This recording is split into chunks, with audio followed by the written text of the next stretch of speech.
The house was quiet at that hour, the kind of quiet that settles over a large establishment after the last servant has gone to bed, when the only sounds are the tick of the long case clock in the hall and the low murmur of voices from behind a half-open door.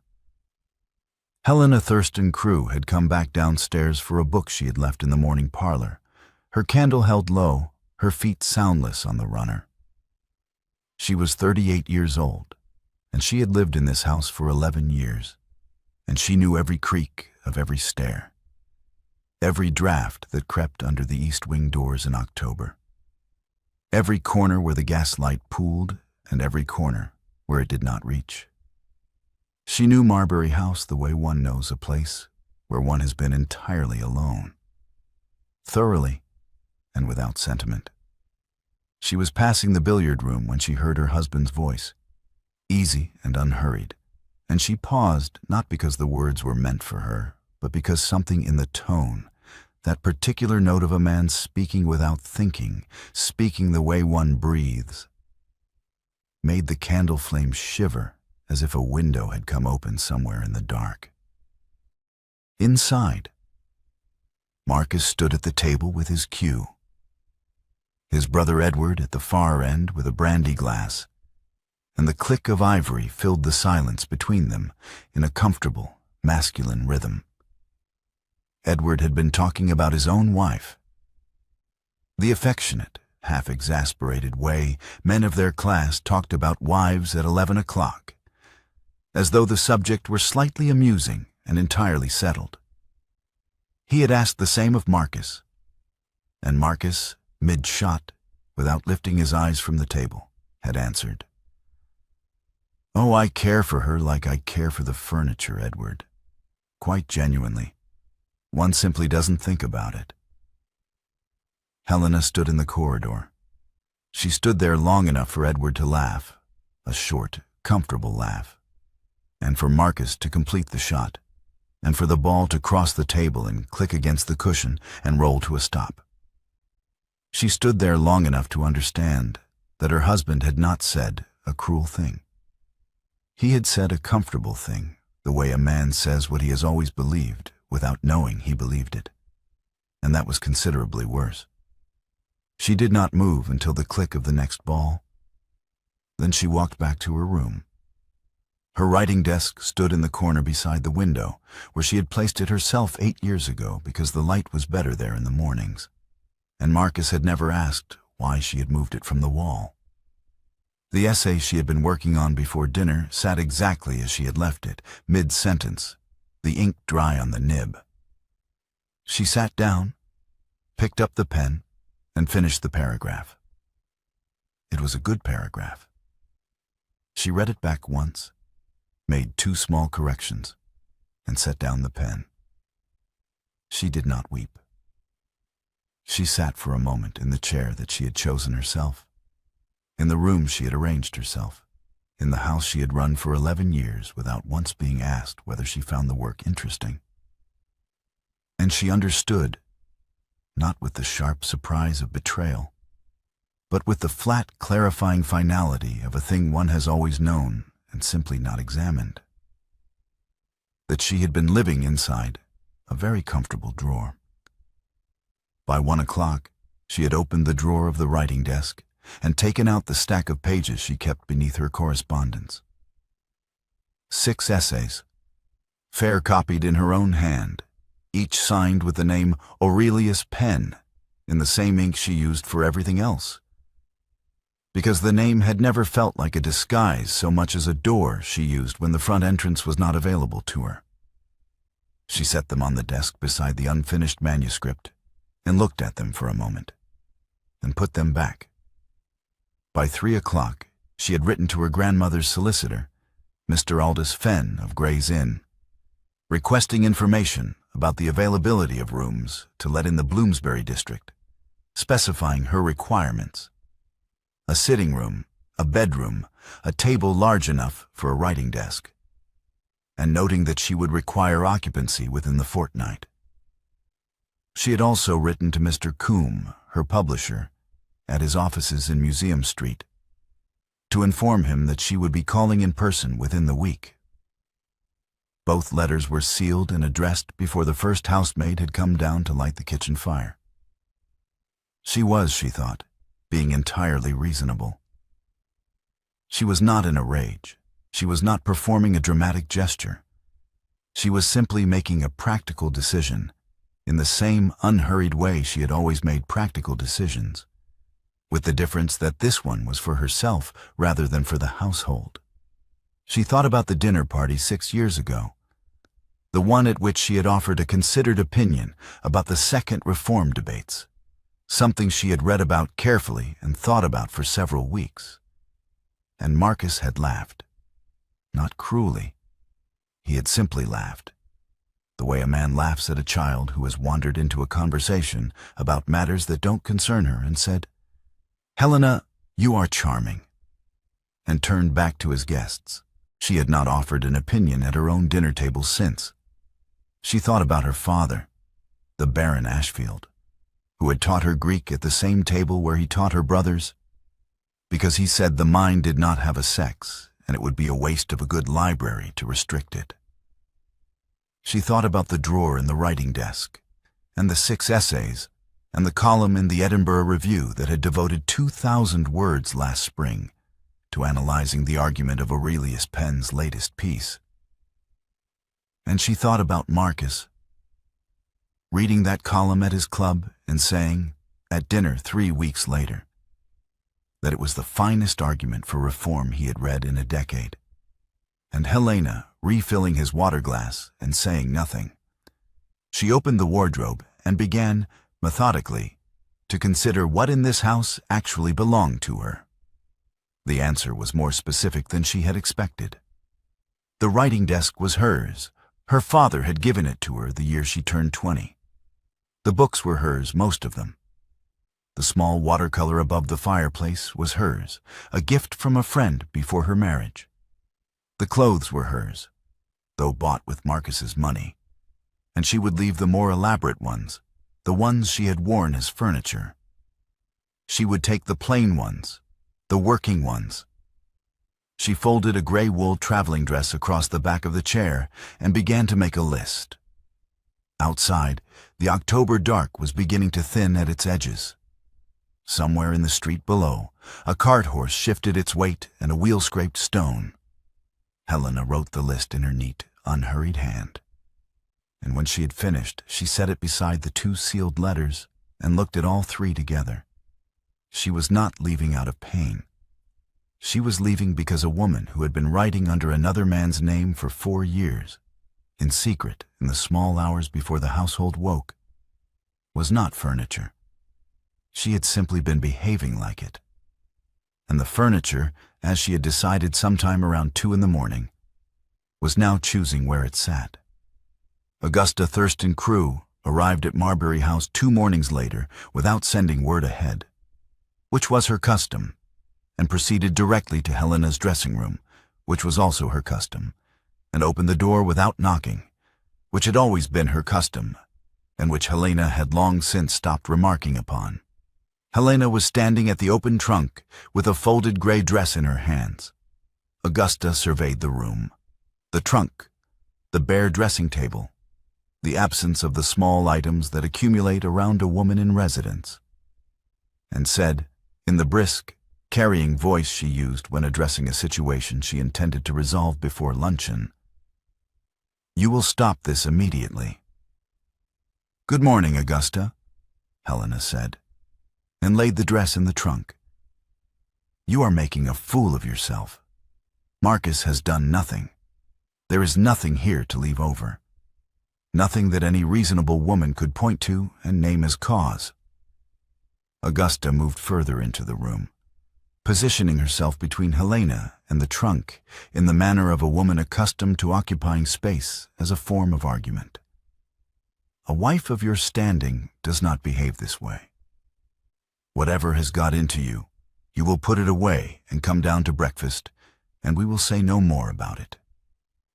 Helena picked up a second dress, dark blue wool, practical, and folded it with the same unhurried precision she brought to everything. "I will be leaving on the afternoon train," she said. "Helena, I will be taking nothing that belongs to Marcus. Helena set the second dress in the trunk and straightened. She was not a tall woman, but she stood in a way that occupied her full height. And I will tell you one more thing, Augusta. Because you have come a considerable distance this morning, and you deserve a direct answer. She paused, not for effect, but because she was choosing her words with care in the way she chose words on the page. For 11 years I have been treated as a piece of furniture in this house, addressed pleasantly, maintained in good condition, never once asked a question that required me to think before answering. I do not blame Marcus for it. He has been comfortable. Comfortable people do not ask questions. She reached past Augusta to close the trunk's lid. But the furniture is now choosing where it sits, and it has chosen Bloomsbury. Augusta's mouth opened. It did not, for several seconds, produce any sound. This was, as far as Helena could recall, the first time in 11 years that Augusta had been in the same room with her without speaking. "You cannot," Augusta began.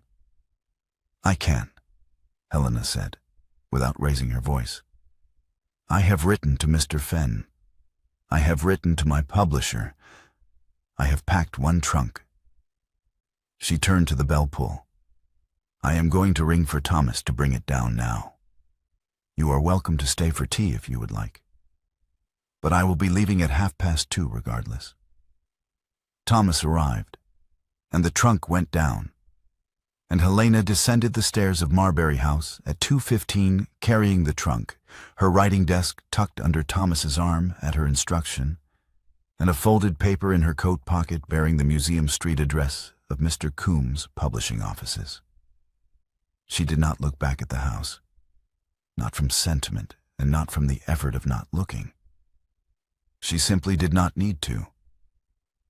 She had already said what was true, and discovered, as she had half expected, that saying it aloud did not break her at all. Marcus read Helena's letter that evening in the library, standing because he had picked it up expecting something brief and domestic, and found himself unable to sit down. It was brief. It was not domestic. Helena had written 3 paragraphs in her clear, slightly formal hand, and in those 3 paragraphs she had stated what was true, without once raising her voice or making an accusation. She had not said he was cruel. She had not catalogued his failures.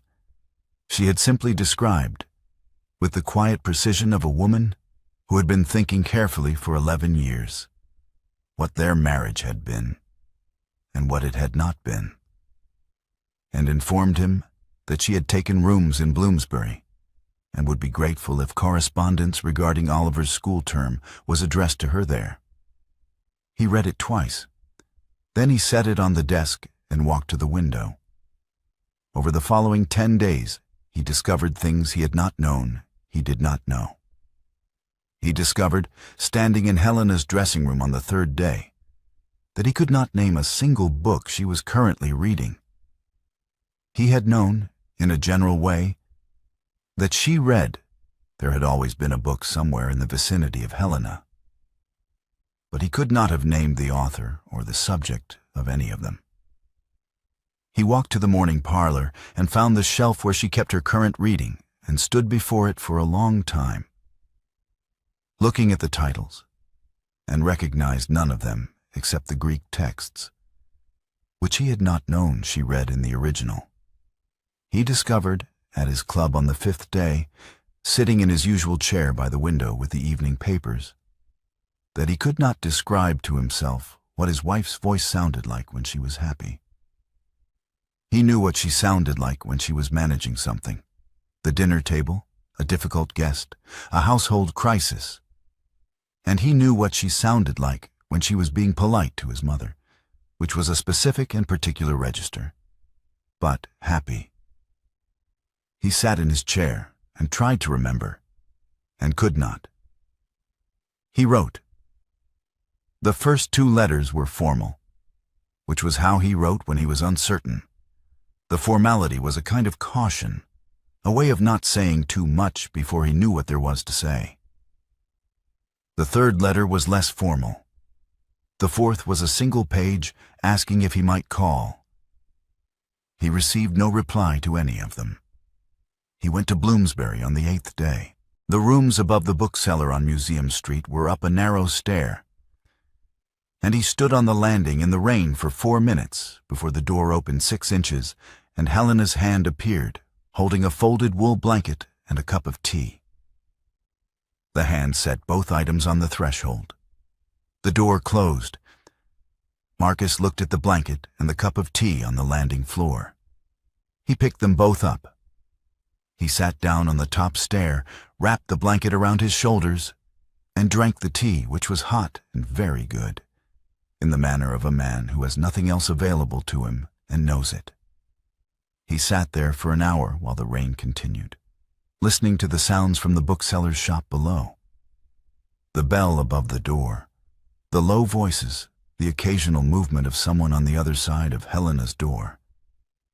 And then he walked home wet. He returned twice more in the following week. Both times the door did not open. He was not, he thought, a man who had done terrible things. He had not been unfaithful. He had not been unkind. He had simply, and this was the formulation that kept arriving in his mind with the flat, unavoidable weight of a bill of reckoning. He had simply never been curious. He had been married to Helena for 11 years and had never once asked her what she thought about anything that mattered. Meanwhile, in her rooms above the bookseller, Helena was writing. She wrote in the mornings, at the table she had positioned herself beside the window, where the light came in at 9 o'clock and stayed until noon. She wrote without concealing the act, without pushing the pages under the correspondence when a servant came in, without closing the notebook when she heard footsteps on the stair.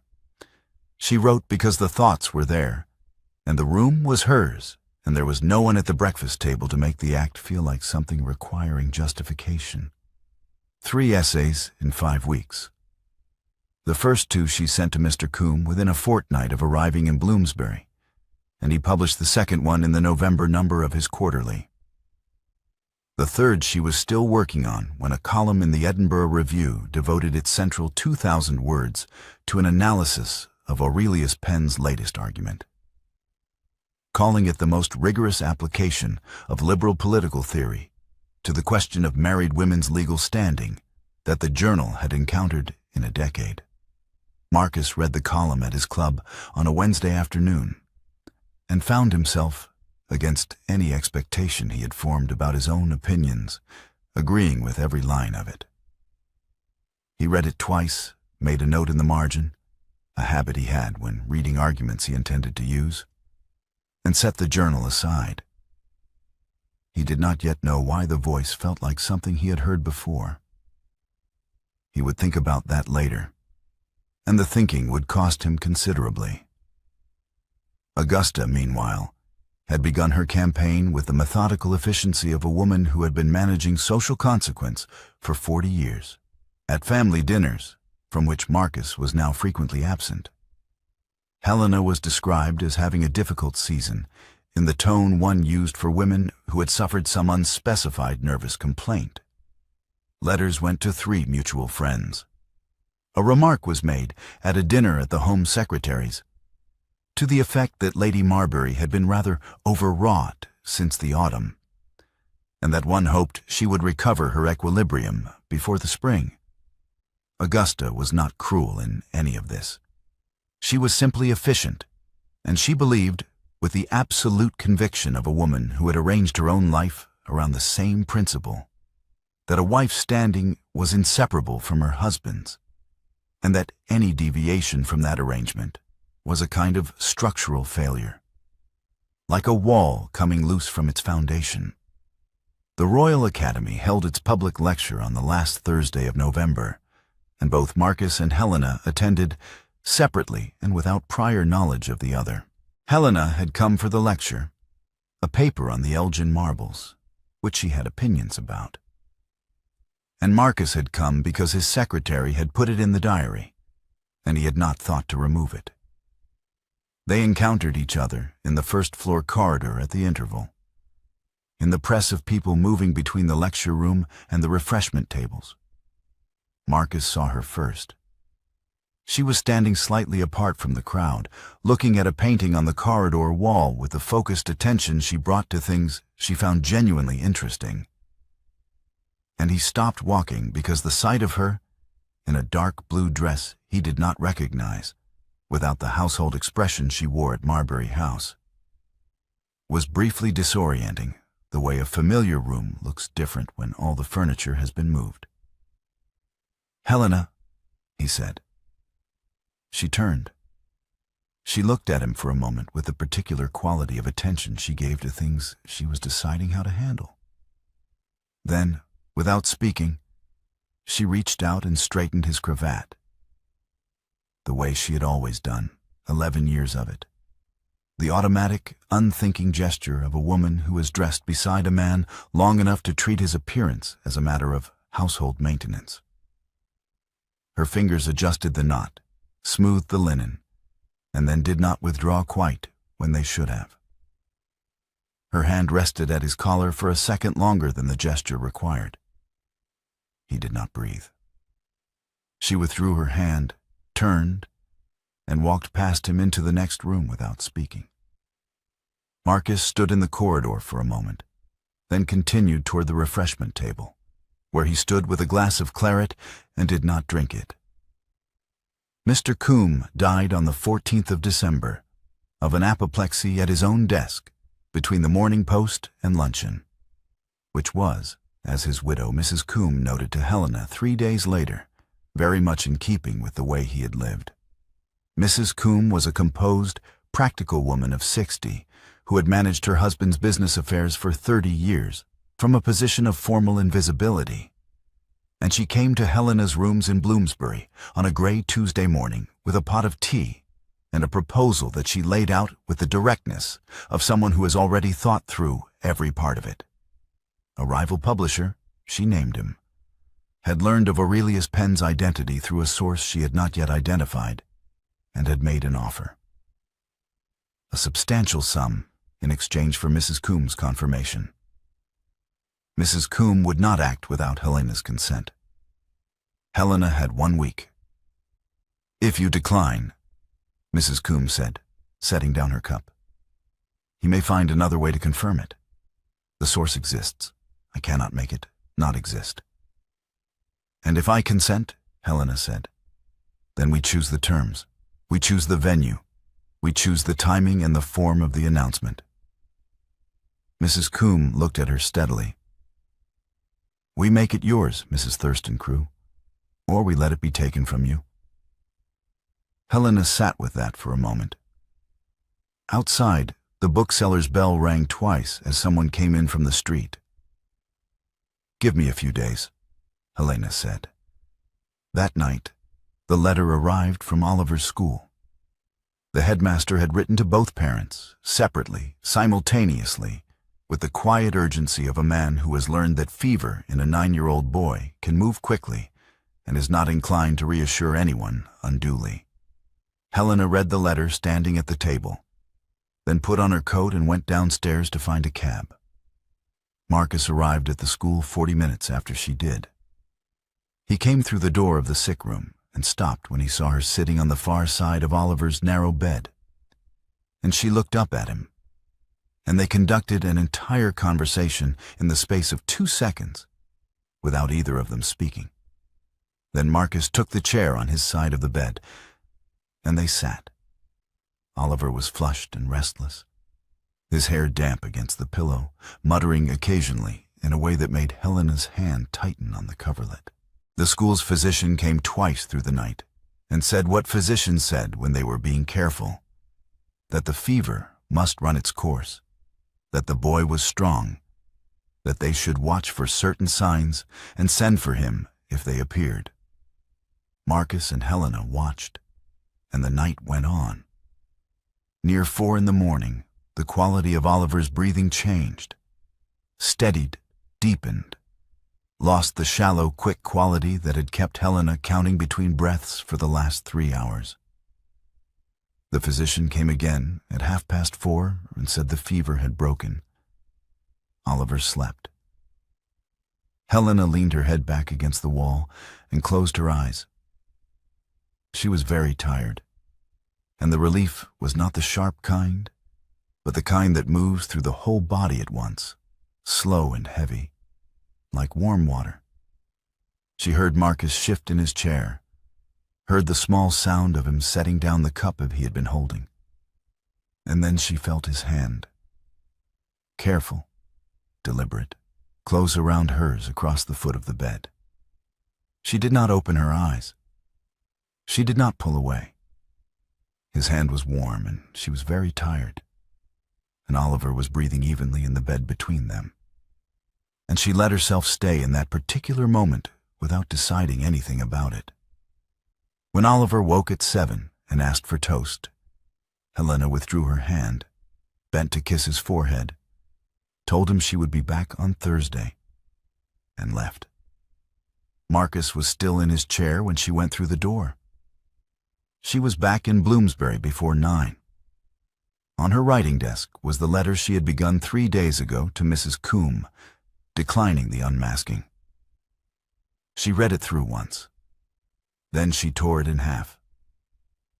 Augusta arrived at Mr. Combe's publishing offices on a Wednesday morning, unannounced, which was her custom, and without having considered that a publishing office was not a drawing room, which was her oversight. Helena was there with Mrs. Combe and 2 editors, Mr. Hartley of the Westminster Review, and a younger man named Sims, who worked with Mrs. Combe on the Quarterly, discussing the terms of the unveiling. They had been at it for an hour, and the table was covered with papers, and the room smelled of ink and cold coffee, and nobody had offered anyone a biscuit. Augusta opened the door and stepped in, and the room looked up at her with the polite, mildly curious attention of people who had not expected an interruption and were not certain what category of interruption this was. "Lady Augusta?" Helena said. Augusta surveyed the room. The editors who had not risen, the papers on the table, the atmosphere of purposeful work that was distinctly not a social call, and drew herself up with the particular bearing of a woman who has decided the room needs reordering. "Helena," Augusta said in the carrying tone, "I would like a word with you, privately." "We are in the middle of something," Helena said. "I can see that." Augusta's gaze moved across the table. "What I have to say concerns the family standing, and I will not be put off by."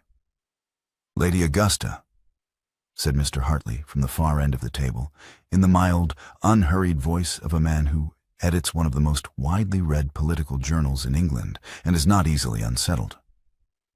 "Forgive me. Have you read Aurelius Penn?" Augusta's expression shifted. "I beg your pardon?" "Aurelius Penn, the political essayist, published in 3 quarterlies over the past 4 years. The piece on married women's property was the one that drew the most attention." Hartley looked at her with genuine, unperforming curiosity. "We were just discussing it. I ask because if you haven't read it, I am afraid we are probably not the right company for you this morning. We are rather deep into the argument."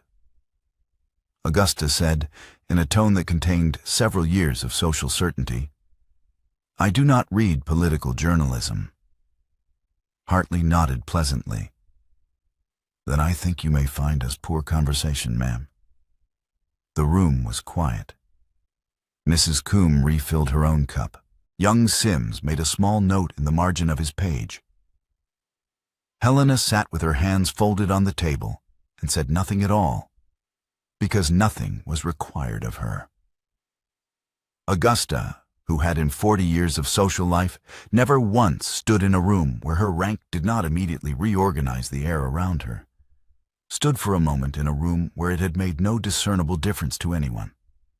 She looked at Helena. Helena looked back at her, not with triumph, not with coldness, simply with the steady, even attention of a woman who has somewhere to be. Augusta left without finishing her sentence. After she had gone, Mrs. Coombs set down her cup and said, "Shall we continue?" "Yes," Helena said. "We shall." That same week, Marcus declined his mother's summons to dinner by letter. A single, carefully worded page in which he told her that he would not be attending her table until further notice, and asked her, plainly, to consider something he had been thinking about for several weeks. Whether she had spent her own life being a person or being his father's wife. He did not know whether she would answer. He sent the letter and did not wait. The following morning, he wrote to Mrs. Coombs at the Museum Street offices, asking whether he might attend the next Royal Society of Literature Salon. Mrs. Coombs' reply arrived by the afternoon post. He was welcome to attend, and he should come alone. 10 days before the salon, a reform measure came to the floor of the House of Lords, a piece of legislation dealing with the legal standing of married women in matters of property and contract, which had been argued over in committee for 6 months and arrived on the floor in a form that pleased no one entirely. Marcus had spent the preceding 3 weeks rereading every Aurelius Penn essay he could obtain. He had obtained 7, including 2 that had been privately printed in small numbers and were not easily found. He had read them the way he read things he intended to use, with a pencil, making notes, reading arguments twice when he could not immediately fault them, which was most of the time. When he rose to speak, the House was in its usual late afternoon state, attentive but not rapt. The benches arranged in the careful disposition of men who have already formed their opinions and are waiting for the formalities to conclude.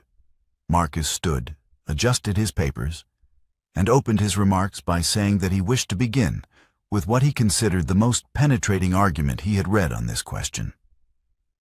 Written by an author whose name was not yet publicly known, but whose reasoning he intended to place before the House regardless. He read 2 paragraphs aloud. The chamber was quiet in a different way by the end of the 2nd paragraph. The quality of attention had shifted, the way it does when something is being said that the room has not quite heard before. He set the pages down and made his argument from there, building on what he had quoted the way a good architect builds on a good foundation. He sat down. 3 men on the bench behind him leaned forward to ask where the passage was from. The speech was reported the next morning in the Times, the Morning Post, and the Standard. All 3 noted the quotation and the unnamed source. Helena read the reports in Bloomsbury, at her table, with her morning tea. She read them once, quickly, and then set the papers down and sat very still for a long time, looking at the window where the December light came in flat and gray and entirely ordinary. Then she picked up her pen and wrote to Mrs. Coombs. She would accept the unmasking. On her own terms, in her own voice, at the Royal Society of Literature Salon. She sealed the letter and sent it down with the bookseller's boy before she had time to think about it further. That evening, Marcus came to Bloomsbury. He had not sent word. He climbed the narrow stair and knocked, and Helena opened the door and looked at him for a moment, then stepped back to let him in. The sitting room was small and warm and smelled of ink and the coal fire she kept burning in the evenings, and it was entirely unlike any room in Marbury House. Every object in it chosen for use rather than appearance, every surface occupied with work rather than decoration.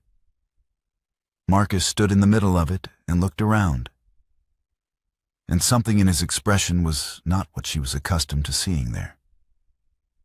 "Mrs. Coombs wrote to me," he said. "She told me to come to the salon tomorrow week, and to come alone. She did not explain why." Helena considered him for a moment. Then she sat down in the chair by the fire and said, "Sit down, Marcus." He sat. "I am going to tell you something," she said. and I would like you to hear all of it before you say anything." He nodded. "My name is Aurelius Penn," Helena said. The fire settled. Marcus did not move. "I have been writing under that name for 4 years," Helena continued, in the same, even unhurried voice she used on the page. The voice that had only ever existed on the page until now. "The first essay was about the 1870 Married Women's Property Act and its practical failures. Mr. Combe published it. The second was about the reform debates of that year, which I had followed carefully and had opinions about as it happened, though I had not been asked." She paused. "The essay you read at your club in October, the one in the Edinburgh Review, was mine. The one you praised at dinner last month, the finest argument for reform you had read in a decade. That was mine. The 2 paragraphs you quoted in the House of Lords last week. Mine." Marcus sat very still. The coals shifted in the grate. "You have been quoting me at dinner parties for 4 years?" Helena said, without any particular inflection. "You have been agreeing with me in print, in committee, and this week on the floor of the House, without knowing it was me you were agreeing with." She looked at him steadily. "I am not telling you this to embarrass you. I am telling you because Mrs. Combe is presenting the unmasking at the Royal Society Salon in 10 days, and I want you to hear it from me first." Marcus looked at his hands. Then he looked at her. "Helena," he said, and stopped. "You don't have to say anything tonight," she said.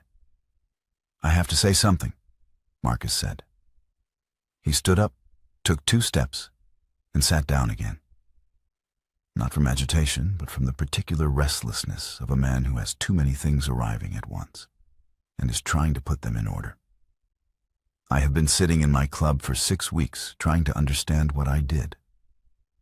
He looked at her directly, in the way she had not seen him look at her in a very long time, without the comfortable, unseeing ease of a man who has no reason to look carefully. "I kept thinking I must have done something specific, something I could identify. But it wasn't a thing I did, was it? It was everything I didn't do." "Yes," Helena said. "I was not married to you," Marcus said. "I was married to your presence.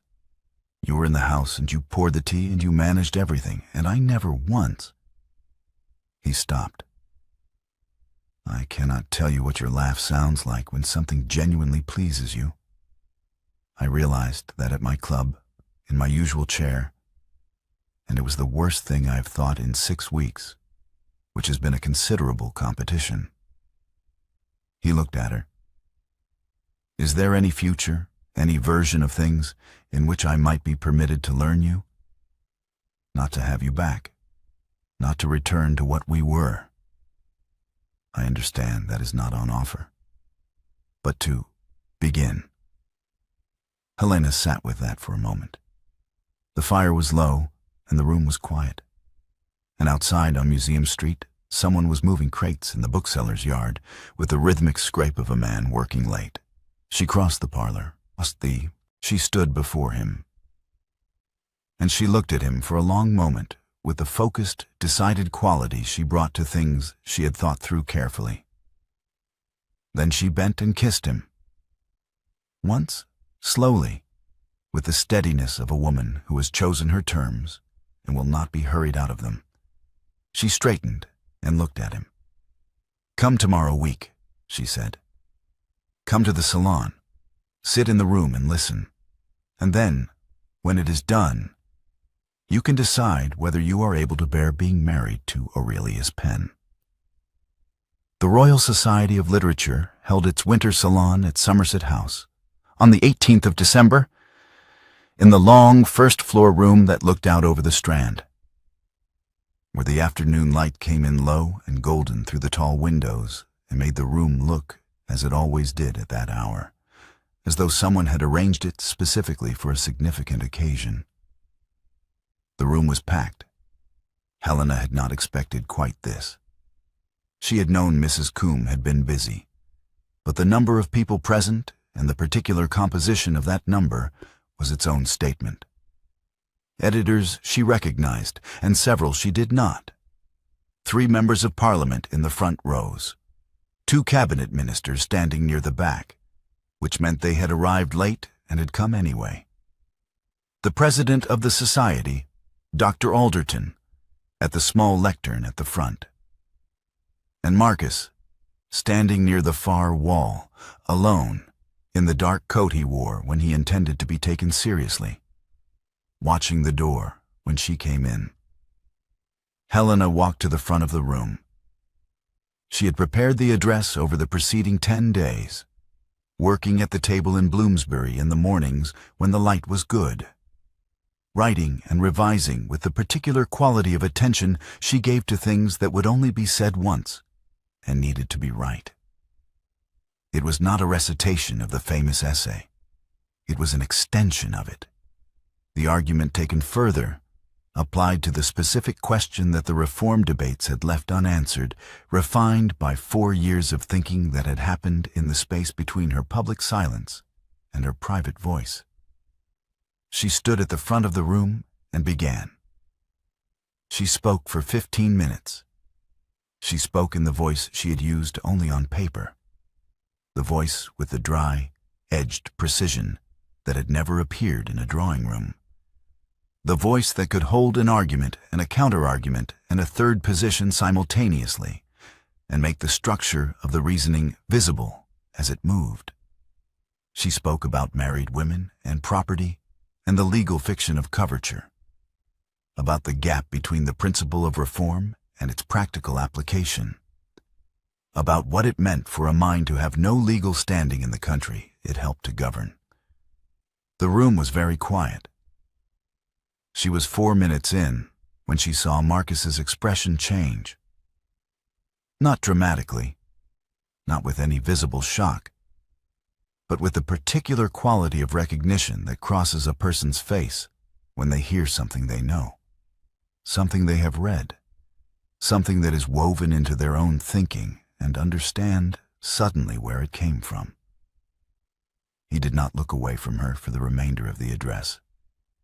The room began to understand around the 8th minute. She could feel it. The quality of attention shifting, the particular stillness of people who are realizing something rather than simply listening. A whisper from the second row. A hand stilled on a notebook. Dr. Alderton, at the side of the room, watching her with an expression that had moved well past polite attention. She finished the address. She reached into the folder she had carried to the lectern and took out a single proof sheet. The title page of the collected essays, set in type by Mrs. Combe's printer the week before. She uncapped her pen and signed it. Helena Thurston-Crewe, formerly known to you as Aurelius Penn. She handed it to Dr. Alderton. The room was silent for a moment. The particular silence of a large group of people processing something that has rearranged their understanding of the preceding 4 years. Then Mr. Hartley of the Westminster, who was sitting in the 3rd row, stood up. He began to applaud. The room followed him, and the sound of it came up all at once, and Helena stood at the front and let it come. She did not look for Marcus until the applause had run its natural course, and the room had begun to move. And when she found him, he was still at the far wall, still watching her, and his expression was not the one she had prepared herself for. Not the careful, managed neutrality of a man deciding how to respond to a public situation. It was something much simpler and considerably less managed than that. It was the face of a man who has been listening to someone speak for 15 minutes and understood, in the way one understands things that cannot be unfelt, that he had been in the same house as this person for 11 years and had not once thought to ask what she was thinking. Afterwards, in the corridor, while the room continued its conversation behind them, Marcus came to where she was standing and said simply, "I read the proof." "I know," Helena said. "I have been quoting you for 4 years," he said. "You have," she said. He looked at her for a moment. "You were right about the 1872 amendment. I voted the wrong way." "You were not the only one," Helena said. "The argument was new. It needed time." She looked at him steadily. "Come to Marbury House on Thursday. Bring no one. We can discuss the next measure, the one coming in February, and whether your position needs revising." Something in Marcus's expression shifted, and he said, with a directness that was new in him, or perhaps not new, perhaps simply visible for the first time, "I am not coming on Thursday to discuss the February measure." "No," Helena said. "I know you are not. But we will start there." The days that followed divided society with the clean efficiency of a sharp instrument. Half the drawing rooms of London were scandalized. A viscountess, writing political journalism under a male pseudonym for 4 years, while attending her husband's dinner parties and hearing her own work praised by men who did not know whose work it was. The other half were electrified. 3 cabinet ministers' wives sent notes within the week. A novelist Helena had admired for years wrote to request a meeting. And the Home Secretary himself sent a private letter asking whether Mrs. Thurston-Crewe would consent to a conversation about the language of the February reform measure, at her convenience, at a location of her choosing. At the next session of the House of Lords, Marcus rose on the question of the February measure, and opened his remarks by saying, without preamble, as Lady Marbury wrote in her recent address to the Royal Society of Literature, "The practical failure of the 1872 amendment lies not in its principle, but in its mechanism, and any successor legislation that does not address the mechanism will produce the same result." He made his argument. He sat down. 3 men on the bench beside him said nothing, which was its own form of acknowledgement.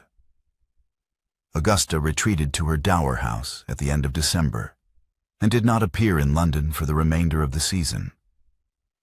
She did not write. Helena did not expect her to. Augusta was not a woman who could easily afford to look at what Helena had become. Not because she was malicious, but because the looking would require her to ask certain questions about her own 40 years, and some questions, once asked, cannot be set aside. Helena understood this. She did not feel it as victory. She felt it as the particular sadness of 2 women standing on opposite sides of a wall that one of them had built herself. 6 months later, the Marbury House study had been rearranged. It had happened gradually, over the course of several visits, in the way things happen when 2 people are negotiating a shared space, without quite announcing that they are doing so. The large desk by the window was still Marcus's, covered in parliamentary papers and the particular accumulation of a working legislator. Committee reports, correspondence, the annotated proofs of speeches in progress. But a second desk had been brought in from the morning parlor, set perpendicular to the first so that the 2 surfaces formed an angle. And this desk was Helena's, with her writing box and her ink and the ordered stack of working pages that meant an essay in progress. The bookshelves, which had contained exclusively Marcus's books for 11 years, now contained both. Her Greek texts and political philosophy stood beside his parliamentary histories without apparent difficulty. The room smelled of coal smoke and paper and the particular combination of 2 people's work, which is a different smell from one person's work done alone. It was a Thursday evening in late June, and Oliver was home from school for the summer and asleep upstairs in the way of 9-year-old boys who have been outside since 7 in the morning. The fire was low, more habit than necessity, the evening still holding some warmth. Helena was at her desk, finishing a paragraph of the long piece she had been working on since February. The one that had grown from the conversation with the Home Secretary into something considerably more ambitious. Marcus was at his desk with a ledger and the draft of a speech he needed to deliver before the recess. Helena finished the paragraph. She read it back once, made a single correction, and set down her pen. Marcus closed the ledger and looked up. "Good?" he said. "I think so," Helena said. "The third section still wants work." "The argument about the 1834 precedent?" "The argument about the 1834 precedent." Marcus considered. "You could cut the precedent entirely and come at it from the 1851 case instead. The ground is cleaner." Helena looked at him for a moment, with the particular quality of attention she gave to arguments she was genuinely considering. "That would require reworking the second section." "Yes," Marcus said, "but the second section would be stronger for it." Helena picked up her pen and made a note. Marcus extinguished the lamp on his side of the desk. The arrangement between them was not conventional, and they had not made it conventional by pretending otherwise. Helena kept her rooms in Bloomsbury. She worked there 3 mornings a week, and the address appeared on her published work. And she valued the particular quality of solitude that the room above the bookseller provided in a way she had no interest in giving up. But she spent 3 nights a week at Marbury House, and the study had 2 desks, and Oliver had stopped finding any of this requiring explanation, because he was 9, and his mother was famous, and his father had quoted her in Parliament, which his friends at school found remarkable. The arrangement was quietly scandalous in certain quarters and entirely unremarkable in others, and Helena and Marcus had reached, without formal discussion, the same conclusion about this, that what other people found remarkable about their marriage was less interesting than what they were finding in it themselves. In the morning, the study filled with early light from the east-facing windows, the kind of clear, unhurried June light that comes in before the day has accumulated its weather. 2 cups of tea stood on a single tray on the corner of Helena's desk, brought up by the housemaid who had long since stopped finding the 2-desk arrangement worth remarking upon. Marcus's parliamentary papers were where he had left them. Oliver's boots were in the hall, muddy from yesterday, waiting to be cleaned. And on Helena's desk, on a fresh sheet of paper, before the first sentence of the new essay had been written, was her name. Signed in her own hand, in the same ink she used for everything else, with the same unhurried precision she brought to every word she put on a page. Helena Thurston-Crewe. Not a pseudonym, not a precaution, not a door she had to use because the front entrance was not available to her. Simply her name, at the top of a blank page, on a morning when London was waking outside the study windows. The carts on the Strand, the bells of the church 2 streets over. The particular early morning sound of a city that does not know or care what happened inside any given house the night before. Inside this house, 2 people who had lived together for 11 years without once meeting were finally married. Not in the way they had been married before. Not the comfortable, unexamined way, the furniture and fixtures way, the way of a house running on its own momentum, but in the way that requires 2 people to be present at the same time, in the same room, asking questions of each other that do not have logistical answers. Helena picked up her pen. Outside, London continued its morning. She wrote the first sentence of the new essay, and it was good, and it was entirely hers, and it had her name on it before she had even begun.